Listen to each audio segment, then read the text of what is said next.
रायगड जिल्ह्यातील चौक येथे मुंबई येथील राहणारी 76 वर्षे असलेली वृद्ध महिला रजनी कासरकर यांचे अपहरण करण्याचा प्रयत्न करण्यात आले असल्याचे त्यांच्या नातेवाईकांचे म्हणणे आहे।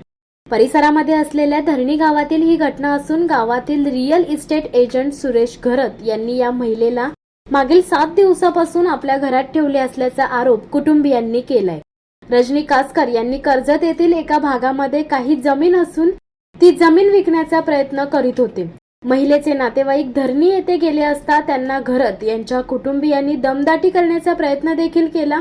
घटनास्थळी पोलीस दाखल होऊन पोलिसांनी सदर महिलेसह सर्वांना पोलीस चौकीत घेऊन महिलेचा जबाब घेऊन महिलेला तिच्या नातेवाईकाकडे स्वाधीन केले। या 76 वर्षे महिलेची कर्जत परिसरात असलेली जमीन ही तिच्या एकट्याच्या नावे आहे। त्यामुळे कर्जत परिसरातील काही दलालांचा यावर डोळा असल्याची बाब समोर आली आहे। लावायची का नाही लावायची, त्याला कन्सेंट द्यायची का नाही द्यायची, यावरूनही त्यांच्या घरामध्ये मतभेद होते।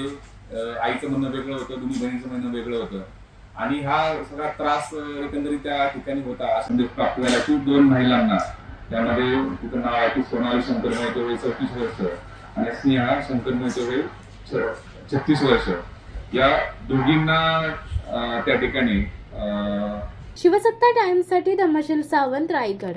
दे धडक बेधडक वृत्त देणाऱ्या आपल्या शिवसत्ता टाइम्स न्यूज चॅनलला लाल बटन दाबून सबस्क्राईब करा आणि बेल आयकॉनला क्लिक करायला विसरू नका।